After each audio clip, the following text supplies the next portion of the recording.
involvement both in terms of at a board level, in terms of employee level, because we have a lot of craft managers, and in terms of voting at the AGM for key decisions and hiring of key people. They may not be involved in the actual hiring process, but they're very, if something is going wrong, or that something is like, if a certain group is not getting work for a while, they'll stand up and say, why are we not getting work?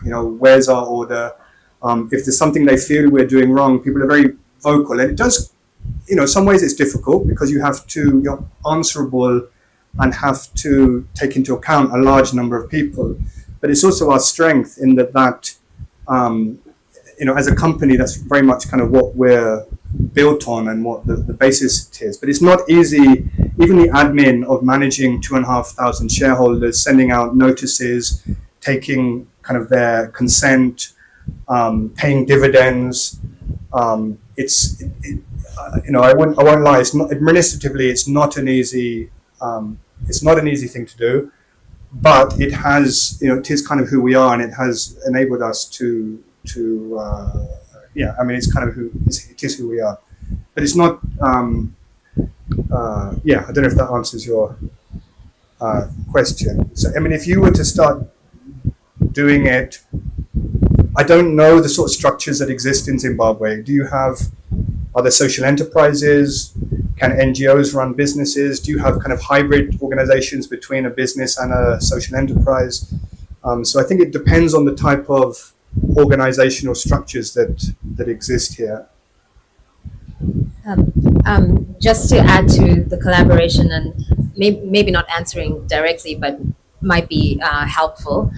And also from a consumer's perspective, because I'm not really a fashion designer, so I'm not aware of everything that's happening. But just to ask the designers, is there like a fashion collective in Zim or in Harare, where, for example, there's a store that's called Young Designers Emporium, where essentially you all get your designs in this store. And because I know one of the issues is maybe you're not scaled enough to go into manufacturing and to deliver these big numbers that would then sort of make you the type of money you need to be sustainable. And I don't know if you have your own shops, because that again might also be an issue in terms of the materials and expansion. But if you do come maybe like a fashion collective and you start your own young designers store or something where you can all showcase your different brands, and so that there's not the pressure of always having to supply that store by yourself, but each month or each whatever. And it is about teaming up with a business partner who is willing to say, okay, there's like 10 of you or 20 of you, let's have your designs in, we'll theme them by seasons or whatever. And then you just always know that every quarter you have an order that you sort of have to fulfill. I don't know if this exists already in Zim, but as a consumer, I would love to know where I could go and then get young designers from not even young designers, just designer stuff from Zimbabweans, like a shop I could go to. Yeah. Hi everyone. So just to respond a little bit about what you asked. I'm not sure if you guys know of Industry Employment Collective at Queen of Hearts. They offer that kind of arrangements. That's what I'm working on with them currently. And we've been trying to help the stock with different designers. South Africa has Africa Rise Store, and it's doing very well. So we're trying to come up with something like that. But the main challenge that we've been having is designers, and this has been said so many times today outside. We are still operating in silos. You try to know different designers. Let's work together. Someone will think, oh, they will do my idea or whatever. So it's still a challenge, but as you're saying, we can try to go. You could get a big corporate as well. Queen of Hearts, like if you get someone who is nationwide. Actually, I also wanted to get like maybe that's the component that has been missing with us. Yeah. Because sometimes you come up with an idea, it's just you guys mixing a few cents. But maybe if we engage a big corporate, maybe people will start thinking, okay, maybe this is a bit genuine, Yeah. and we're willing to do it more. Can I add to what you say, please? Perfect. Thank you so much, and congratulations on the work you're doing. Right? Yeah. Because it's so easy for us to be like, oh, but why aren't you doing this? But then we appreciate the inroads that you guys are making, and I would like to recommend and suggest if you can connect with somebody from the Old Mutual Value Creation Challenge, because you mentioned two things, and if we still have designers that still fear theft around their designs, I think it's important to have a conversation around what does intellectual property look like. Also, outside the business language around it, what's a self-esteem conversation, and what are some mental blocks that are stopping individuals from moving towards collective action. And then the third thing is, even when you're looking at approaching a corporate, you already have data that you have. You've got lived examples from across the continent. So let's say, for example, you've got your Old Mutual Value Creation Challenge, right? It's looking at what is in the market that is of mutual value. Because I think we also need to move from being, oh, please help us, please give us this. And instead of asking for sponsorship, we're asking for partnership. And how does that move the way our aesthetic is in terms of a social aspect around the places we go? And then the other one I'm particularly interested in is seeing what other product offerings you can get, right? Because if I'm going to go to a shop and I want to dress, but if I then see you've got really nice fabric for scatter cushions, or this design can be interpreted in like a centerpiece, or like a curtain design, or a uniform from a hotel, what's stopping you collectively from going to approaching a Dr. Shigim Tasa and saying, well, you own Cresta Hotel Group. How are you telling the Zimbabwean story, and how can we collaborate on telling that through whether that's interior design? How do we protocol retelling our story through the lobby? How do you collaborate with other aspects of people within the ecosystem? So you're saying, okay, we're going as designers, but then also we've got sculptures within our collective. We've also got other designers, so that it's not a siloed conversation. Because if you go as a fashion designer, like, oh, okay, we're thinking of this, but then now when you're intentional in saying, okay, if you've got a music producer who's got the soundscape, and then now you have Regina who say, welcome to Crystal Hospitality, so that you sell the whole experience of what it is that we can achieve together, and then realizing that it's going to take some leg and brain work, but ultimately, what we need is something that we're able to align collectively, and that then is how do we collectively influence the consumer, and we can't do that with just one medium in isolation. Thank you. Just to add Come to to you. just to answer your question as well, there is another platform to add to the ones that you've shared. It's called Hunu Collective. It's an arm of Zim Fashion Week, and you can purchase. You can shop the runway. There's also local designers that we showcase there who have their items online. So there is another space like that, and we've partnered with DHL, so we also supply worldwide. So it's Hunu Collective, COLECTIV. If you look it up online, you can make an application and also have your designs put up there. I think some of the designers who have their collections there are actually in this room. Yeah. Thank you. Richard, you-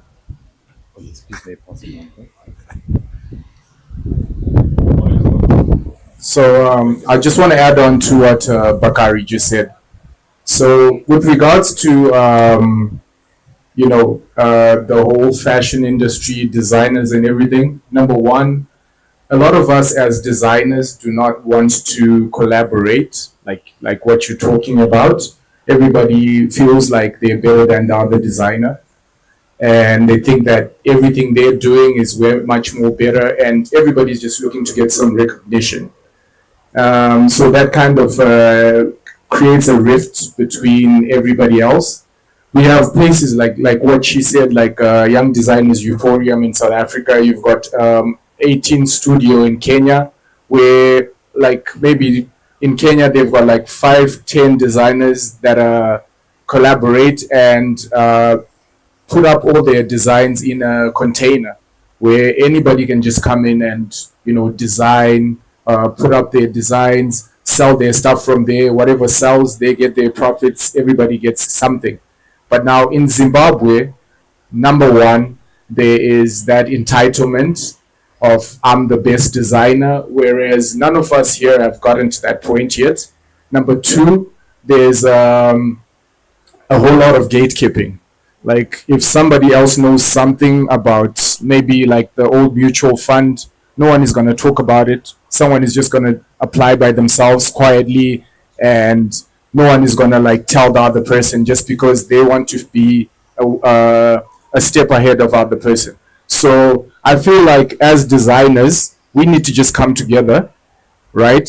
Create our group and, advocate for better things, because right now we feel if I was to say anything, the Fashion Council of Zimbabwe is the ones that is supposed to be protecting us, but I feel like they don't have that backbone right now, and they don't have a say in protecting us or doing things that will actually protect the fashion designer in Zimbabwe. Yeah. Just to add and complement to what Rick is saying, I think the problem is when it comes to gatekeeping and when it comes to designing in isolation and egos, because we know designers have those. I think the misconception is that like the market is not big enough for all of us. I think the misconception is that like as designers, we have a lack of knowledge of the market that we are serving. So we think, it's like, I'll be like, no, my client is Bacardi's client. Therefore, I have to be better than Bacardi to take the client away from him. But they don't realize that, like, number one, we're all different. We have different niches.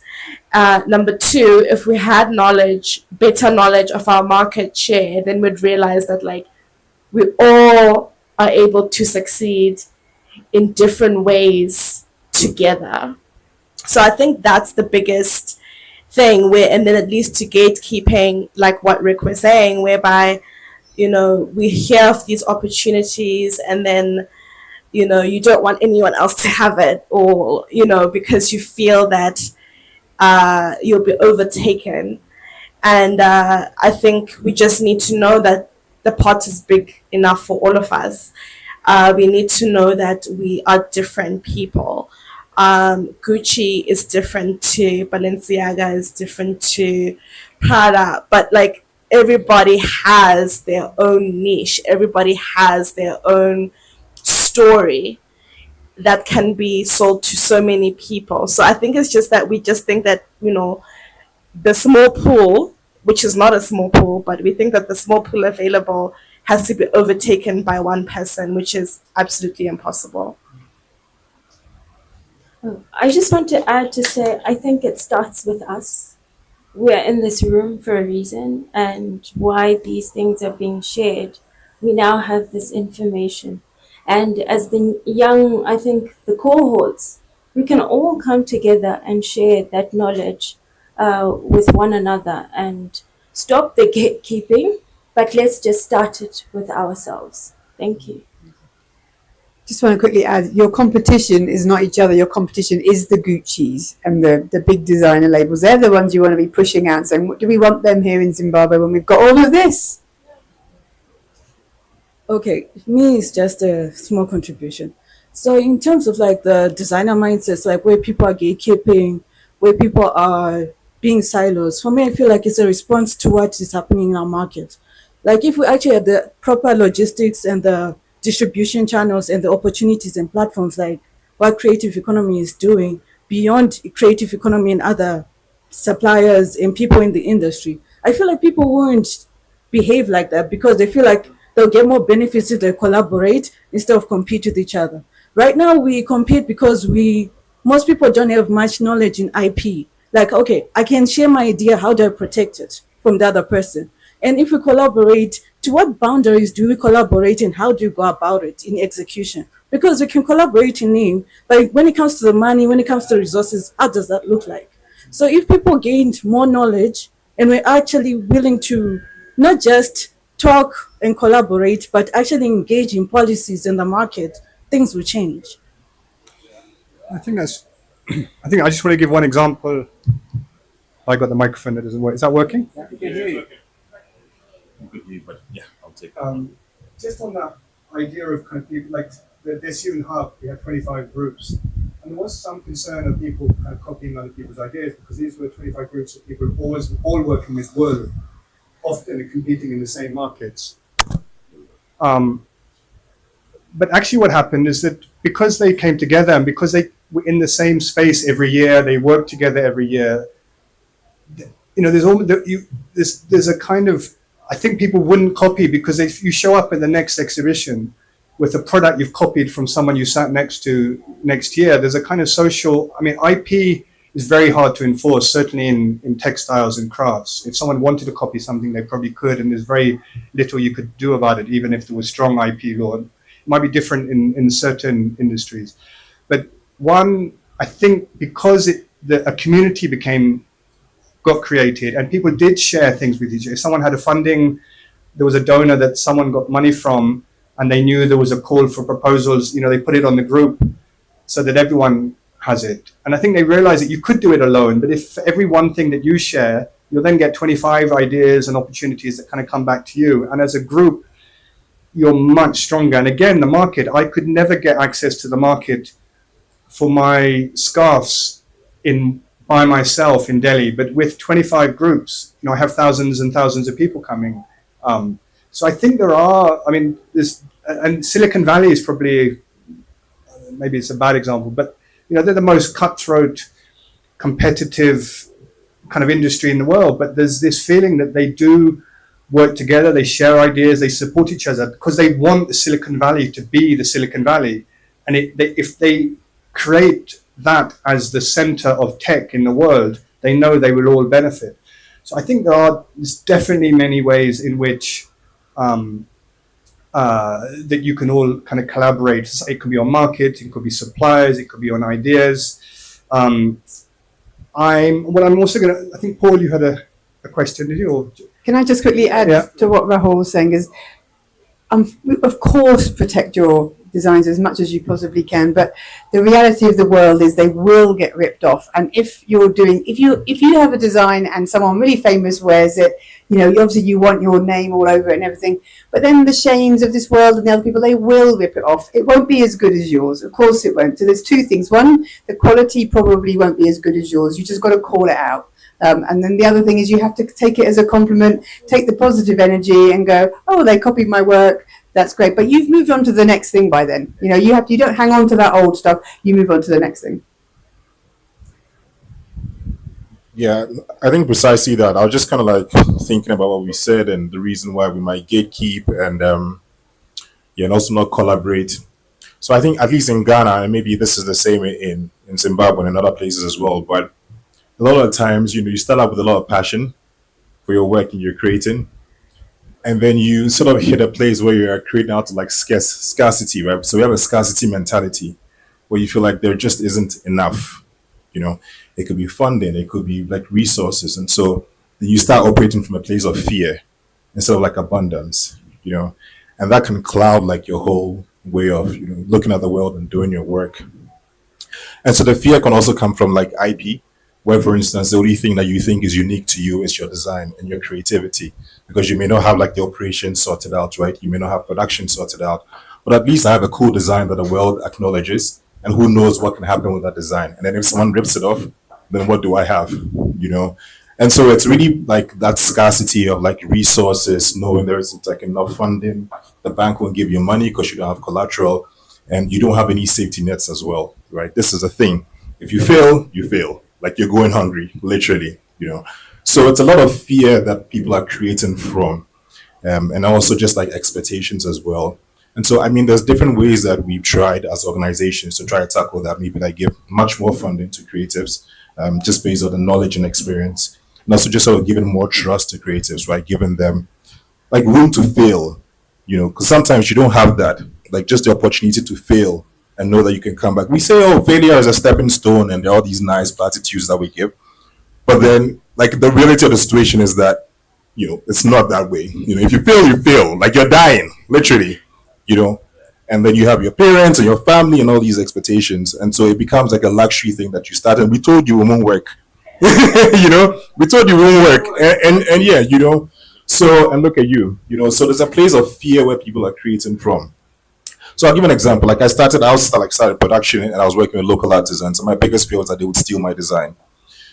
And then one day, after just trying to different ways of protecting my work over some time, I was like, I let go. I was like, let them take it. And it happened.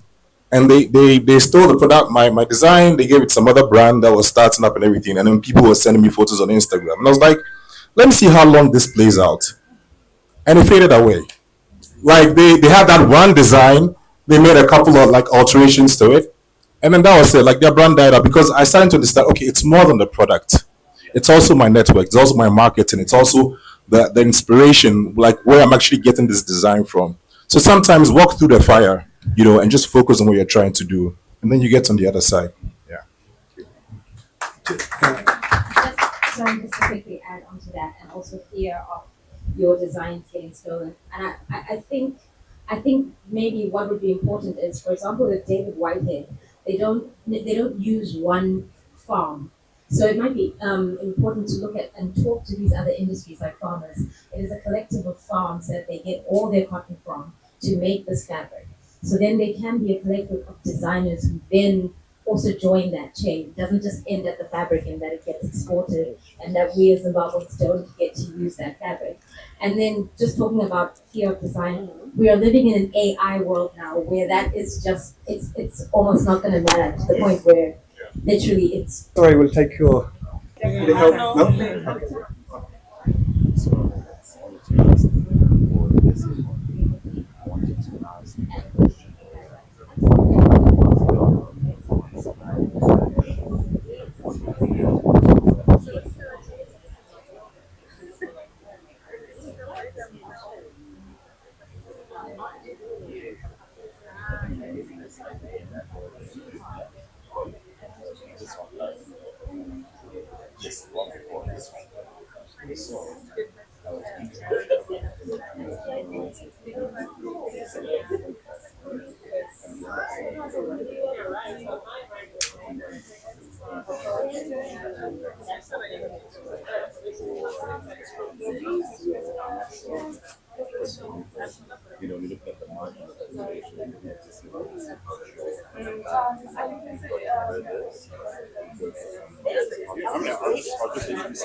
Because I wanted to challenge you.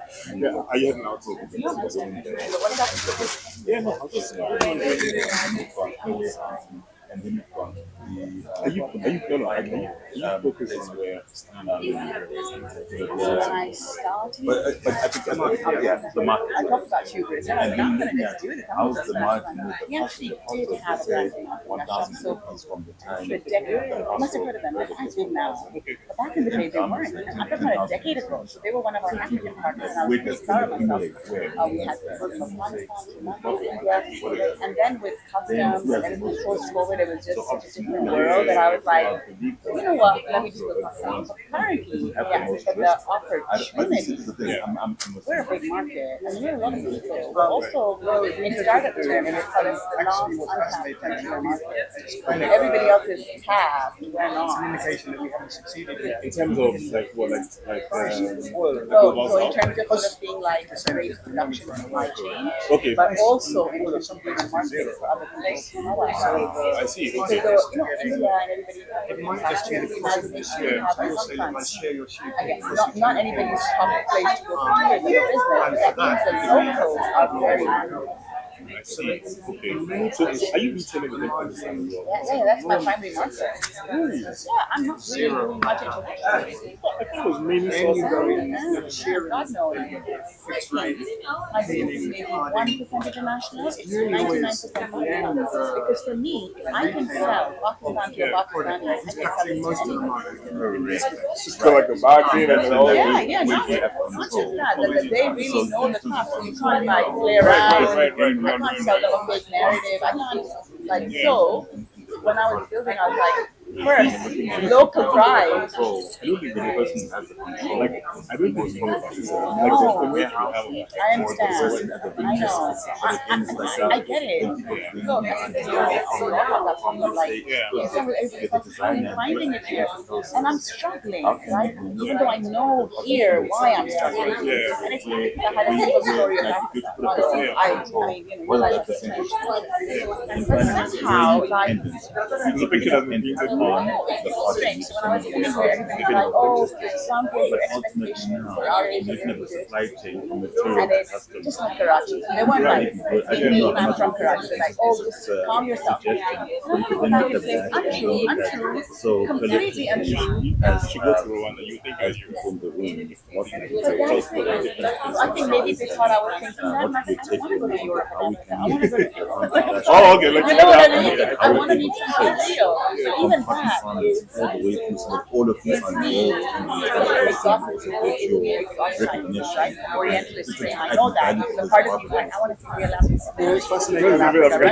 Right? So I'm real Africa. He's gonna disappointed because I'm not performing it enough. I can't. There's a part of me that's always gonna be.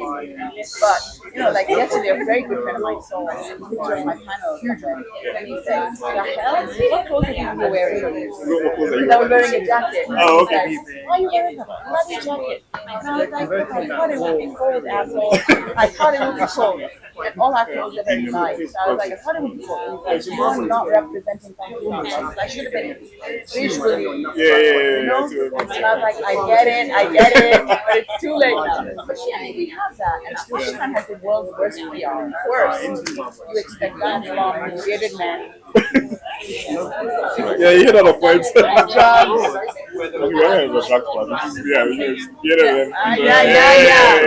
guys. But I should know better because I was never like we all know better, but that's the power of media and storytelling. We're talking about it here, but it affects us, right? Like, that's the single story of Pakistan. And it is. Of course, so if you wanted to look for that, sure, you can find it. You can find it. It's not that it's untrue, but it's like 2% of the story. The rest of it, and I think right now it's going to get worse again. I'm just sad about it because with the war starting again, we're going back to those years of that story. If you watch any Marvel movie, my goddamn city will come up, and it will come up. It'll be like, you know, there's Captain America, and he's sitting there, and it's like, oh my god, this guy in Karachi. You're like, amazing. It's one line in that movie, and that's who we are. We're the assholes blowing up the world. Always blowing up the world. I've taken notes because my kids love Marvel. So we watched all the movies, and I think in 80% of them, Karachi is mentioned by name. It's true. I know that. I definitely know that. You know it because they're making bombs there. I got a really joking about that one YouTube ad where there's this fly that falls in the child's lip and we're like, you know, the child could just like, So for Africa. So I think the 80s for me was very much that. But I think, and this is the power of the story. Do it. I just don't. Do you think it's enough? I'm deeply curious. Like, I'm like, put on that rabbit hole. And secondly, I love reading. Because I was going to do this, and then I was able. That is not my let's see once we finish this discussion. Because after that, I was just going to summarize and wrap up. A lot of culture, so I thought we would talk about 10-15 minutes. So we can have a discussion. I don't know enough about the Zimbabwean. It's like people are expecting to see G-Wagons and Maybachs and people go back and have a discussion. Like nice. Let's see how much. Let's see how it is. And how when they're closing, people have lots of contributions. Yeah. The gatekeeper is the one that it is the hostility. I think Not yours. it did, yeah. Like I mean, this is interesting that that tension between collaborating and working together and scared. There's something there. Oh, you'll get that money, or you'll get that order, That's you'll what I get mean. that That is done. you were saying it like, yeah, I'm so sure you it is belong also to bad. this girl. What's the big deal? It is a big deal. But if I wanted to become so beautiful. How are you? Yes, thank you. How are you today? Zimbabwean designers in Harare to go and look what's being made. If I could go to one place where there was 10 designers, I would go there rather than to your individual workshop or shop. How are you? Hey, how you doing? Sorry? We're in the middle of it. We're just having a Great. Like, how does it all come See you later. to me? It's like, guys. So it is scary, but I think the benefits are. Every house is It's not for everyone. Everyone has to bringing different people together. I mean, the exposure you get, being able to attract the funding, get the audience. It can be very powerful. Cool. All right, so I think let's jump back into it. Thank you so much. Thank you.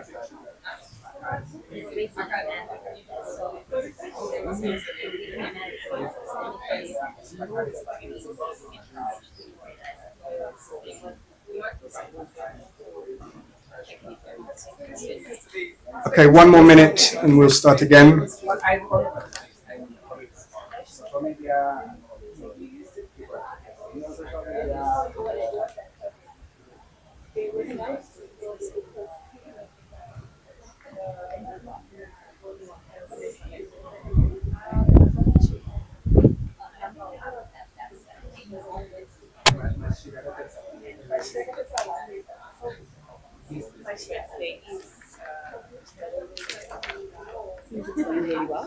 Right. How are you feeling? I'm alright. Yeah, I just think I've been like sleeping really badly, and because I do the work at night, and then I wake up and and also eating at odd hours and really. Thanks for coming in. Are you kidding? I really wanted to. Okay, let's reconvene. Who wants to? Would you like to go first and give us some? Yeah, you seem animated. There you go. There you go. So, yeah, what were you all discussing or ideas that came up? Okay, so we now just been talking about Joe. Sorry. What we call the national fabric currently. I think you get to realize that when it was produced, when it was printed, I'm not sure there was not much consultations with fashion designers or a production team, because you realize that it has one major challenge to use. You realize that the way it was printed, for example, it has the Zimbabwean birds on it. You realize that the Zimbabwean birds are facing one way, right? So it becomes very hard to, for example, if you're making a shirt. On an average, if you're making medium size shirt, you might use about 1.5 meters of fabric. But because of that, I don't know whether to call it mishap, when the printing was being done, you realize that you need to use more fabric so that you can follow the design. So I feel like those are some of the collaborations that we're supposed to be done, or that needs to be done, where textile designers need to collaborate with designers when they are creating a fabric, so that they get to understand that if the designer is to use the fabric, it becomes easier for them to work. Thank you. Just excuse my ignorance, but what is, you said the national fabric. Yes. What is the national fabric? So it's mostly Zimbabwean cotton, but it's printed with different Zimbabwean colors. It also has the Zimbabwean bird. I don't think they print it locally, do they? I do not think so. So so it's a particular print. Yes. So whenever you see it, anyone sees it, you'll know that that's the yes, national that's Just to add to what he's saying, so earlier when I was talking about Shweshwe, which is like very Sotho South African, when I was talking about Kente, and then I was talking about Ankara. So the idea was to create something Zimbabwean that people can identify as a Zimbabwean fabric. So now the issues that he's talking about are very true because designers were not consulted when the fabric was being made. Therefore, when you buy the fabric and you're trying to make an outfit, you realize that like there's so many, like just as simple as the birds being printed facing up when this against the selvage. So you're supposed to cut it one way, but then the birds are like the opposite way. And then that's what he's saying. Like it's a lot of wastage. Even the way the fabric behaves, if you're cutting against the warps and the wefts, right, it already distorts the shape of the garment and how it's supposed to fall. And it's something so simple. But if they had spoken to a textile designer or fashion designer, someone who works with fabric, they would realize, oh, the birds are not supposed to be this way. They're supposed to be this way. Even the spacing, it seems like it wasn't really done by a textile designer. It seems like a graphic designer who does, this is how it appears. A graphic designer who doesn't have knowledge of fabric was just like, I'm just going to place birds randomly on this fabric, not understanding that like the way fabric behaves and the way it's cut is very important. So that's just one of the things that we were. Do you think you could redesign it? Give it another go? We would love to, but then what he was saying now about like the Fashion Council being able to protect us, like being able to bring forward these issues to the relevant parties, it's like where do you start? Like we can design our own, and then what? Like we don't have the funding, we don't have the protection, we don't have the, I don't know. What do you think? So to add to what you're saying, so for instance, in Ghana, Kente was just added to UNESCO, one of the UNESCO was here, right?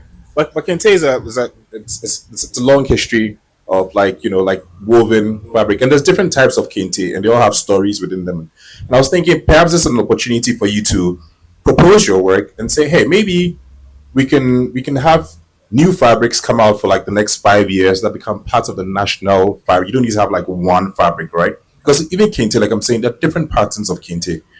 And I'm sure when Kente was being developed, there was no thought about it becoming like an IP, like our fabric, our cloth. It was just like artisans thinking, there's a funeral here, let's make one for this, a king has died, let's make a cloth in commemoration of the king, right? There's a new something, and that's how the fabrics came up. So there's a whole history of that.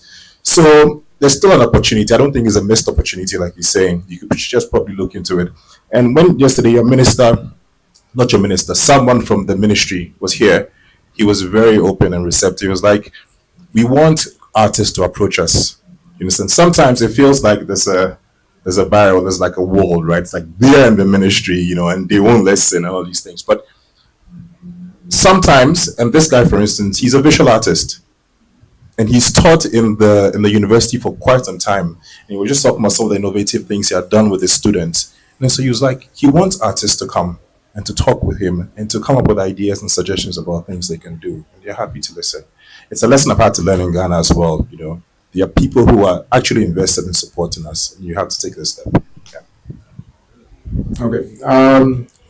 Let me just, you're from Ghana, right?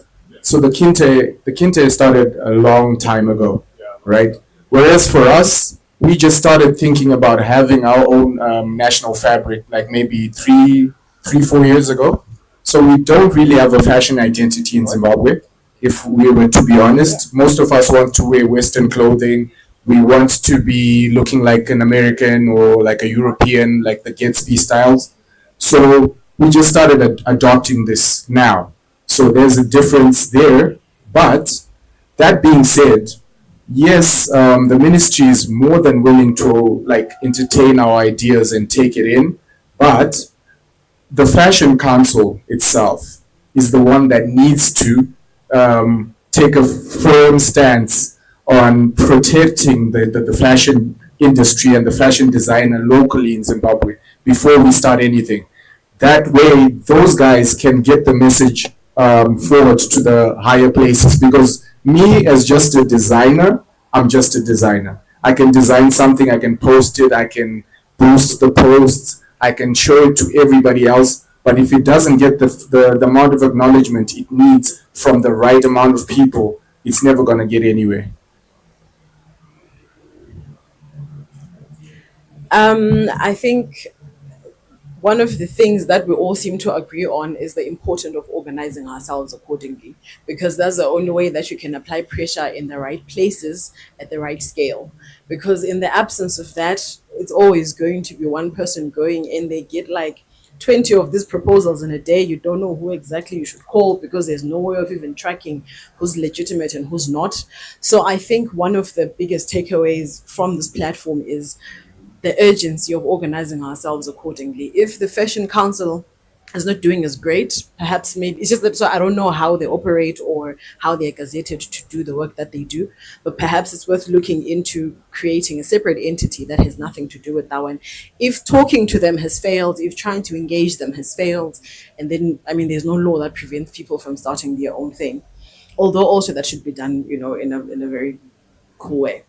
Also, I think one of the issues that was raised about how organizing can be problematic is the amount of competition that there is. And I think, like he said, the national fabric is the perfect generic project where no one really needs to outshine anyone because we're all fighting. I mean, we're all trying to find a common goal. And I think also, however, it's going to be organized if everyone can kind of. Oh, okay.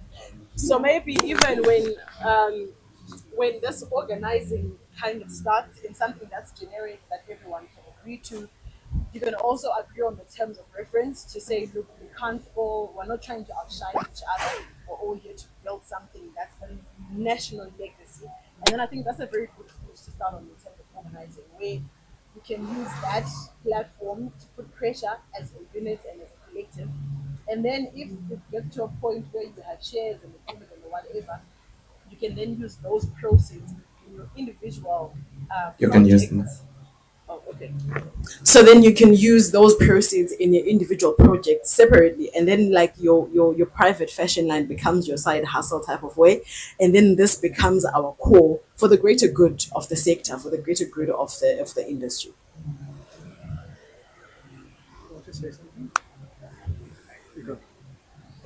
So I think, I mean, there's two. I think it's a great. I mean, I don't like. It's a great idea to. I think the difference between saying, you know, they've done it badly, they didn't listen to us, all of which I'm sure is true. But if you do it as an exercise, get together, design a fabric, send it, and say, look, hey, we love the pattern and the design, but you know, it doesn't quite work for us as fashion designers, so we've redesigned it in this way. Maybe they'll ignore it. Maybe they'll appreciate someone coming forward. Maybe there'll be another opportunity, as Paul said, for some special event or some new fabric. And I think you might be surprised if you do go to someone in a positive way with an idea. Most people are wanting to find people who are interested, wanting to collaborate, wanted to do something. It might not be possible at that time. It could be 6 months, 1 year, 2 years down the line that person remembers something that you've done or interacted. So I think and obviously there's a tendency to say, oh, they don't listen, they haven't done it in this way, all of which is probably true. But if you can find ways to come together to often help people a solution that maybe they don't even necessarily know the problem that they have, or make it easier for them through you working together individually or collectively, I think it might work. So you should. Anyone else? I think did you have something you wanted to? It was concerning collaboration. It's okay.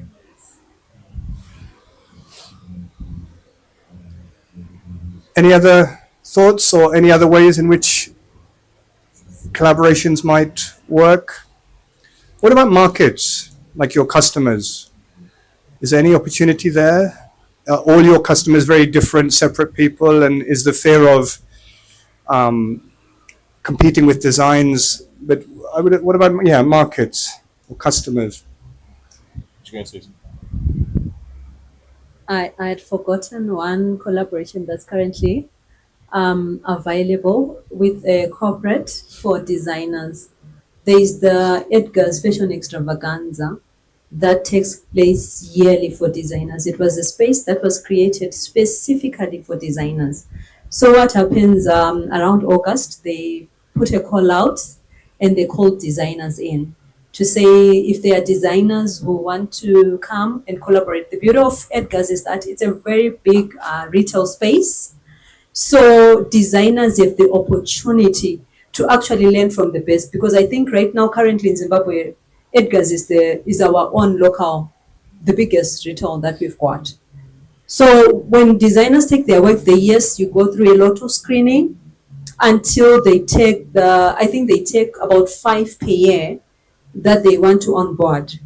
So what I've also realized is it's either some designers are not aware of that. When the call comes, they're not aware. But I think I'm testament to say I've managed to get in the Edgar's. I've participated for the full year, the whole of last year. My clothes were in Edgar's. And one takeaway that I can say, it's a positive move. That's number one. And it actually helps a designer grow, because you're not only in your head. Now you have to think from a perspective of how your consumer thinks. Remember, there's one thing to think as how my design should look like, and I created this because there was a bird flying and then it came and it fell on my head. That's one thing. But they teach you to say, look, they are what we call consumers, and our consumers they are particular. They want ABC. So you get to understand also that other side that we don't normally have as designers. So it's a very positive. I would actually encourage almost everyone in here, for those who haven't participated yet, to just take the chance. And I would say it's not an easy road for one. It's very difficult. But when you come out of it, you come out purified as a designer. Not that I'm saying I'm purified 100%, but I think I learned so much. Now when I do things, I look at things from a different perspective from the one that I had. So currently I could say that is one very big collaborative that works. And then there was also someone who was talking about councils. They asked if our councils work, and if the councils don't work, what are we doing? So what I have learned over the few years that I've been in this space is, currently we have 3 fashion councils in Zimbabwe. We have the Fashion Council of Zimbabwe, we have the Zimbabwe Fashion Council, we have the Wunu Collective. So far, those are the ones that I know. And then there's another, that's a group of fashion councils. So what I'm realizing with all these groups is that maybe the first group will see a gap in one, so they try to make another one to try and fill that space. And then the second one then discovers that, oh yes, this one is filling these needs, but not all of them. So they create another group. So we now have so many spaces in terms of councils, right? Which also then makes it difficult for us to address all the issues that are being spoken of in here. Because whom are you exactly going to target? Whom are you going to say, can you address 1, 2, 3? In an ideal situation, but I also spoke to the permanent secretary for the Ministry of Sports, Arts and Culture to just check on that issue. They said it is not illegal for any council to be present. But what is required is for all the councils at least to come up with something that is solid, that can benefit everyone. So we are all free to go to whatever council that we want at this point. Whatever that serves us best. Whoever thinks maybe works better, you just go to one. But back to collaborations, I am urging everyone who hasn't entered Edgar's, please. It will change your life. It's a life-changing experience. Oh. Thank you so much. I would like to testify to that, to Edgar's. I also participated in the Fashion Extravaganza. And last year we got an opportunity to have our product in Edgar's stores. So for us, it has been a game changer in terms of marketing. Over the years, we've been wondering why is it customers are not coming to buy our product. We thought maybe there's something wrong with our product, but it was because of our marketing strategy and everything. But because Edgar's is is a big thing in Zimbabwe. It's different from us, so it has been a game changer. For the last, we managed to get our product in Edgar's, that is in December, that is 16 December. Then in January, we were sold out. So that was a game changer for us. And just to add to Edgar's, sorry to take so much of your time. So she's the group that came after my group. I've been privileged to be I managed to get, I was the best top selling designer for Edgar's in our group. And that has been a game changer in that also I'm now working towards the space of actually being a permanent resident. So for me, like I'm saying, this is a big thing for us. It might not be 100 of us getting in Edgar's, but you know what? You don't know what happens if you just take that step. Maybe next time it will be you. Just I think well, just to add to her Edgar's thing, also remember consumers have accounts at Edgar's, which means because some people are not so liquid, so in terms of buying fashion, so you will always have traffic at Edgar's no matter what. Yeah, for years. So I think it's amazing just in 5-10 minutes the ideas that you've shared, the possible collaborations that you've thought about.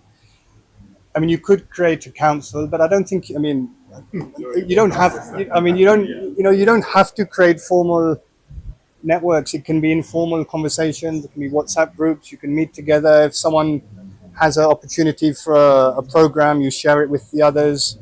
I think there's a market tomorrow. Is that right? There's a pop-up of everyone bringing the products they've designed. So I think which I'm looking forward to very much.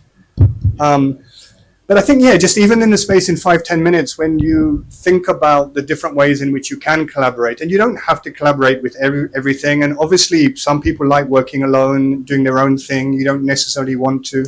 But I think there is, certainly in the work that I've done, both with Rangsutra and with Desyun, the power and the leverage that you can do when you do collaborate. And if you can find common issues that you agree on, that aren't necessarily kind of conflicting in terms of the way you might work or competing kind of directly, it can be very, very powerful.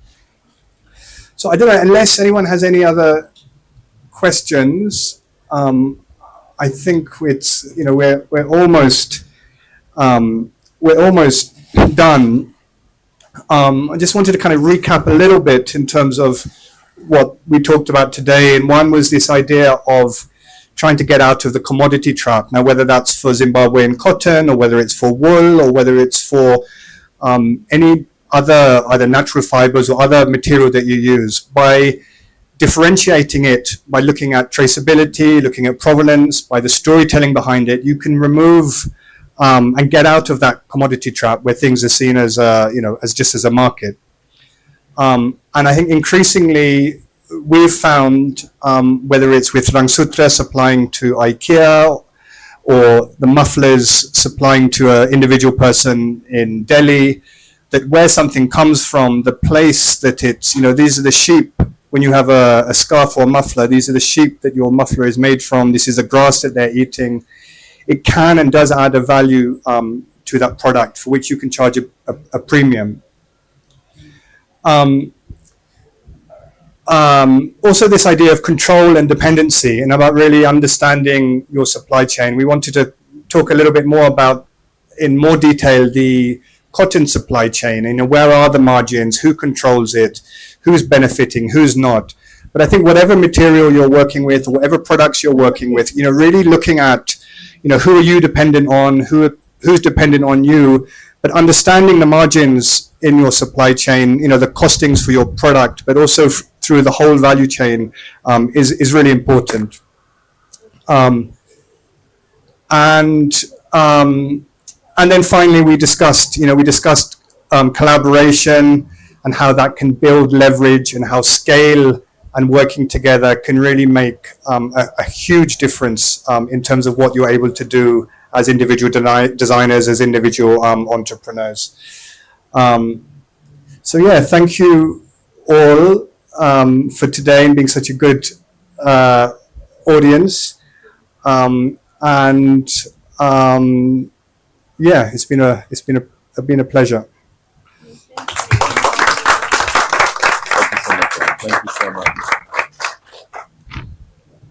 Ladies and gentlemen, can we please give Rahul another round of applause? Yes, love that energy. Thank you so much. Thank you. I mean, I think we've all been challenged in terms of understanding the farm to fashion concept and how within the supply chain, we each have a very important role to play to ensure that whatever it is that we're committing to creatively is going to have value and how value can be added.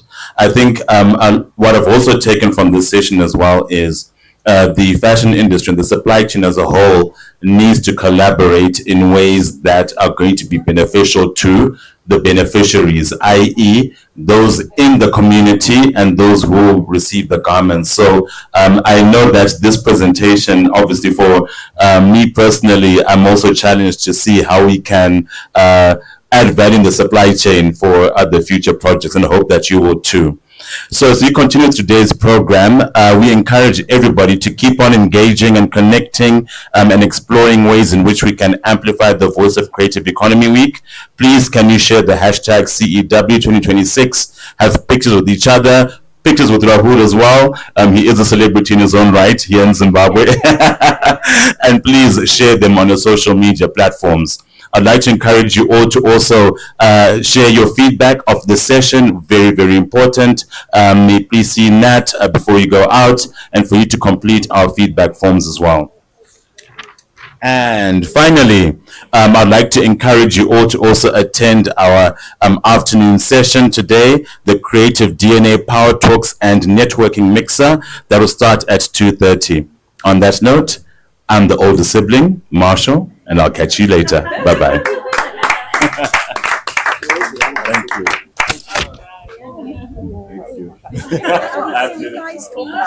Because she's taller than me, so I have to say, yes, but I'm the old one. Yeah. And who's designed this? It sounds like whoever said it was a graphic designer. It sounds like it was. No, more. I want to see what it looks like visually. Is it the birds of the wrong way or something? Oh, I actually have an outfit. So the problem I'm facing that these are interfering with Okay. So if you can hold the audio, I can give you the audio. I see why that's a challenge. And look at all the birds facing. Yeah. What did you want? The way that I can And this is the one that. they come